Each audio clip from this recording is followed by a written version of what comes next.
Vladimir Vladimirovich Putin was born on October 7, 1952, in Leningrad, Russia, which is now St. Petersburg.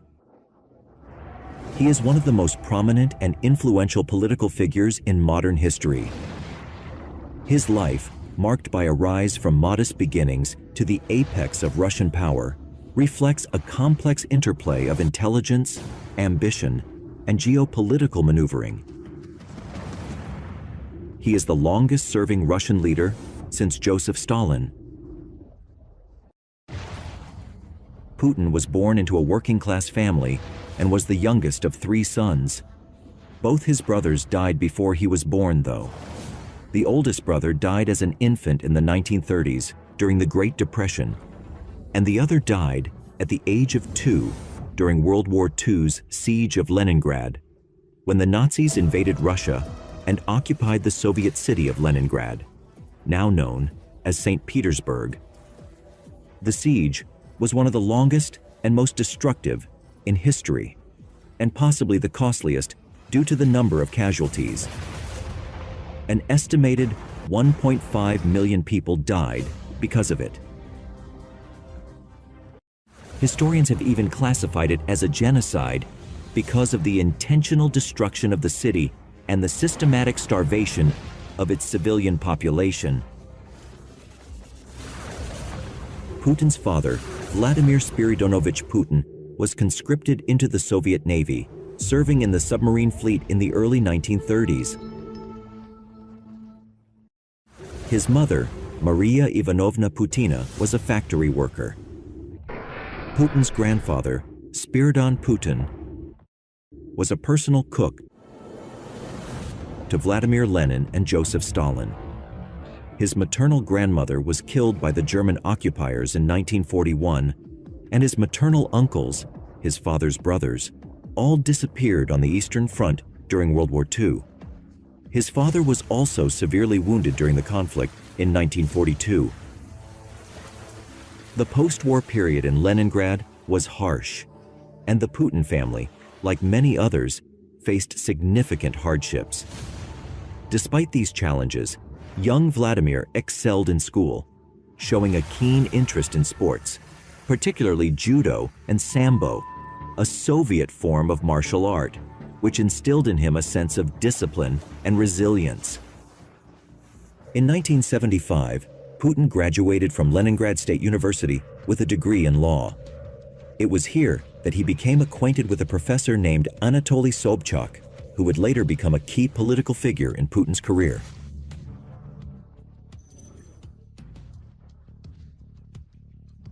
After graduating, Putin joined the KGB, the Soviet Union's main security agency. His career in the KGB began in the field of counterintelligence before transitioning to the First Chief Directorate, where he was responsible for foreign intelligence. From 1985 to 1990, Putin was stationed in Dresden, East Germany, where he worked undercover as a translator. This period significantly influenced his understanding of international relations and intelligence operations. After the fall of the Berlin Wall in 1989, and later, the collapse of the Soviet Union, Putin returned to Leningrad in 1990. He worked as an advisor on international affairs to his former university professor, Anatoly Sobchak, who by then had become the mayor of Leningrad. It was here that Putin began to make a name for himself in the political spectrum, and his role expanded to becoming the head of the Committee for External Relations, where he was responsible for attracting foreign investments to the city. He soon gained a reputation as someone who gets things done and as a man who delivers on his promises. In 1996, Sobchak lost his mayoral re-election campaign, and Putin moved to Moscow. There, he joined the administration of then-President Boris Yeltsin, rising rapidly through the ranks. By July 1998, Putin was appointed head of the Federal Security Service, FSB, the agency which ultimately replaced the Soviet-era KGB, and later, he became the Secretary of the Security Council.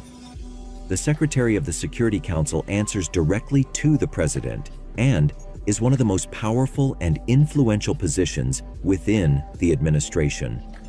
It is the equivalent of the National Security Advisor position of the United States. So he was like the Condoleezza Rice of Russia at that time. In August 1999, Yeltsin appointed Putin as Prime Minister of Russia.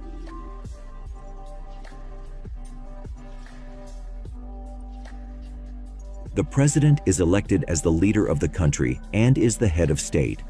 The president is also the head of government, whereas the prime minister is merely the head of government.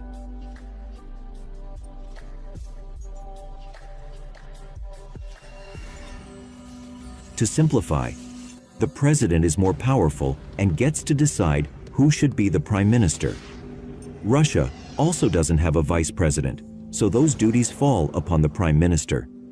So you could say that as prime minister, he was kind of like the vice president of Russia, because if something were to happen to the president, the duties would fall on the vice president, except he's not the vice president, he's the prime minister.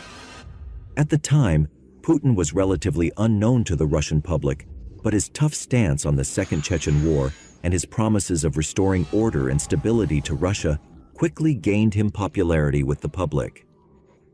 On December 31st, 1999, Yeltsin unexpectedly resigned, making Putin the acting president. Who today ends his historic tenure as Russia's democratically elected president. The Russian people have faced the unprecedented challenge of building a new democracy and a new life. The fact that Prime Minister Putin assumes responsibility today as acting president in accordance with the Constitution. Николаевича Ельцина.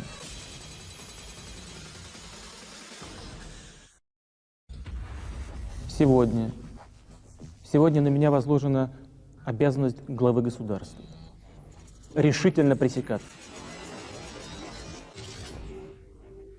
Свобода слова, свобода совести, свобода средств массовой информации – эти основополагающие элементы цивилизованного. He was the acting president for 3 months until an election was held in March of 2000, in which he won with a clear majority. In Russia today, the clear winner of the Russian presidential election, Vladimir Putin, began to establish the Putin era. Vladimir Putin, the career spy, talks about establishing what he calls a dictatorship of the law, fight corrupt bureaucrats, and strengthen the central government. His first term was marked by efforts to consolidate power and stabilize the Russian economy, which had been in turmoil since the dissolution of the Soviet Union. He implemented policies aimed at centralizing control over the regions and reducing the influence of oligarchs who had gained significant power during the 1990s. An oligarch is merely someone with a lot of power and influence, from billionaires and owners of large corporations to religious leaders or people who have a lot of military influence. Putin's policies shifted much of the power to the state. Under Putin's leadership, the Russian economy grew significantly, aided by rising oil prices. He also focused on restoring national pride and strengthening the state's role in society. His administration was known for its assertive foreign policy, including a more confrontational stance towards NATO and the West. In 2004, Putin was re-elected for a second term. During this period, he continued to implement economic reforms and maintain political stability. However, his tenure was also marked by increasing restrictions on media freedom, political opposition, and civil society.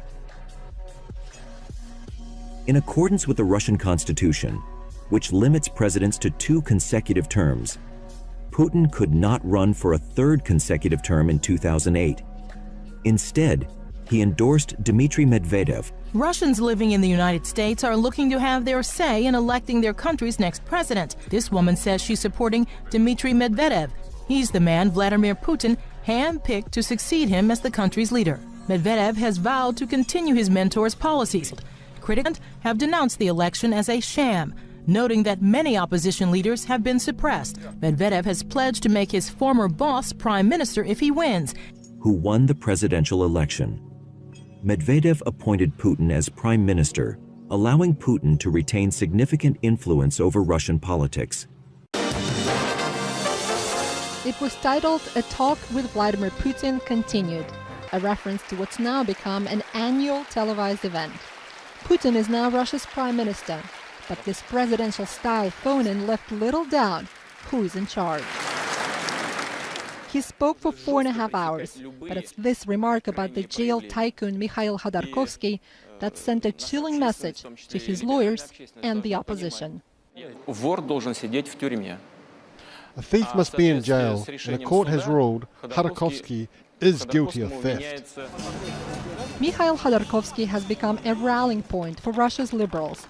His 8-year sentence ends next year, but prosecutors have opened a second trial, accusing him of stealing $27 billion from his own oil company, Yukos. Khodorkovsky's lawyers say Putin's comments amount to contempt of court and put pressure on the judge to deliver a guilty verdict, a verdict that'll keep him in jail past the 2012 presidential election. Back in the studios, Putin looked confident, barely mentioning his protege President Medvedev and speaking out against those who criticized the clampdown on recent nationalistic violence. It's necessary to harshly suppress displays of extremism. Our society, including the liberals, must understand that. During Medvedev's presidency, Putin remained the dominant figure in Russian politics. The period saw the continuation of policies aimed at modernizing the Russian economy and infrastructure. However, there were also growing concerns about democratic backsliding and human rights abuses. In 2012, Putin returned to the presidency after winning the election, but amidst widespread protests and allegations of electoral fraud. Vladimir Putin has been sworn in again as Russia's president. Before the ceremony, thousands of protesters clashed with riot police. Mr. Putin won a third term as president, but it was a controversial election. For Russia's opposition, this was a last stand before Vladimir Putin was inaugurated. Within sight of the Kremlin walls, a massive show of force, and then the arrests, well into the hundreds.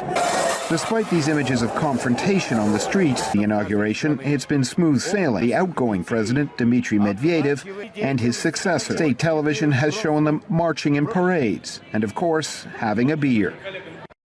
For this big crowd, it has been a long, slow shuffle along the narrow Moscow road known as the Boulevard Ring. This is the latest protest against Vladimir Putin and his continued leadership of Russia. They've become regular events here in Moscow over the last 6 months, and again, tens of thousands of people have taken to the streets to show how unhappy they are with the state of democracy in this country.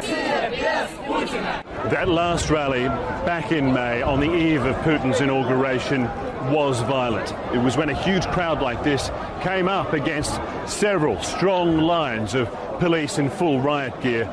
The result was clashes, hundreds of arrests, and dozens of injuries. His third term marked a shift towards a more assertive and nationalistic foreign policy.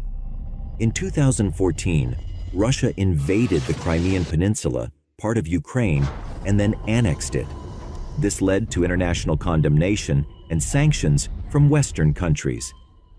The move significantly boosted Putin's popularity at home, but strained relations with the West.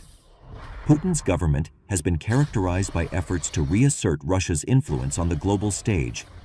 This includes military interventions in Syria, involvement in the conflicts in Ukraine, and efforts to expand Russian influence in Africa and the Middle East.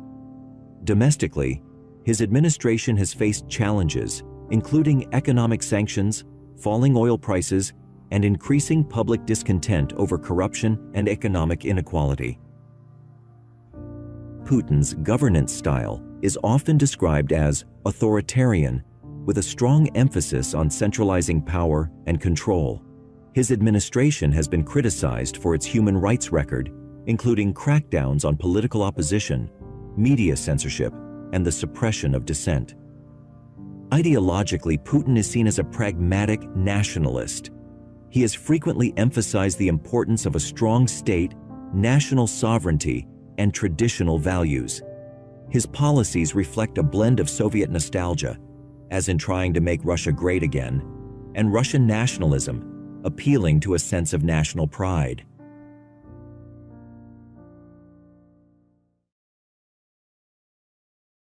Putin has become known for his athletic prowess and interest in sports.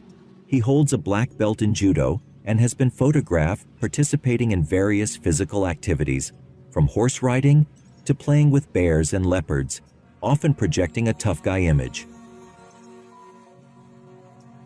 In 2007, he was named Time magazine's Person of the Year, and in 2015, he was #1 on Time's Most Influential People list. Forbes also ranked him the world's most powerful individual every year from 2013 to 2016. While details of Putin's personal life are hard to come by, here are a few tidbits that we know. He was married to Lyudmila Alexandrovna Shkrebneva from 1983 to 2014. They had 2 daughters, Maria and Katerina. Lyudmila graduated from Leningrad University's philosophy department and was also a German language teacher. Putin himself is also fluent in German. Russian schools, like many other countries, teach 2 languages. Putin has also taught himself English as an adult. He certainly is not the shy and retiring types. It was Putin asked for the World Expo to be held in Russia in 2020. All this time, Russia has not hosted the World Expo. Vladimir Putin sees himself as a savior and hero of the people and often responds to those who reach out to him directly, whether on social media or on his presidential website. For example, when the village of Bidza was devastated by a fire in 2015, one of the villagers went on TV to ask for his help. У людей вообще ничего не осталось, им очень сейчас тяжело.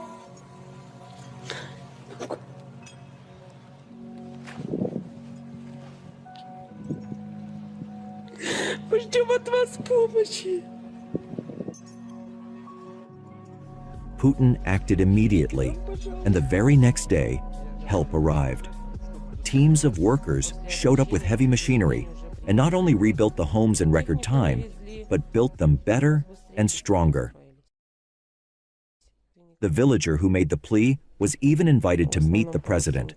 Говорят, ты руку не мой, год целый. Я говорю, вы уже опоздали, я уже помыла. Некоторые говорили, какой рукой здоровалась, поздоровайся со мной. Но он же Россию с колен поднял. Мне кажется, лучше пускай стоит у власти хоть еще 20 лет. The same cannot be said for Elena's husband Yuri. Putin, being a company man, believes in authority. Just as with 99% of all politicians, they prefer to turn a blind eye to corruption at the highest levels. When Yuri decided to come forward to expose a group of police officers involved in criminal activity, he was thrown under the bus. Yuri eventually ended up being arrested and jailed for trying to do the right thing. Видеообращение к президенту Российской Федерации. Буквально через несколько дней следователь вышел в суд с ходатайством о том, чтобы поместить супруга в СИЗО. Putin is also an avid animal lover, having owned many animals as pets in his lifetime, including a leopard, tigers, and even a goat. When the president of Turkmenistan gifts Putin a new puppy, Putin leaps up to save the poor animal, even gives it a little kiss. His most well-known dog was Connie, a black Labrador, which he took with him everywhere. He once brought Connie to a meeting with Angela Merkel. People were saying it was to scare Merkel, but if you're a dog lover, you know that if you want to know whether or not you can trust someone, your dog will tell you. Connie seemed to like Merkel, and after that, Vladimir Putin and Angela Merkel went on to make many more deals and worked well together for a while. Putin currently has 2 dogs that were given to him by Kim Jong-un in July 2024.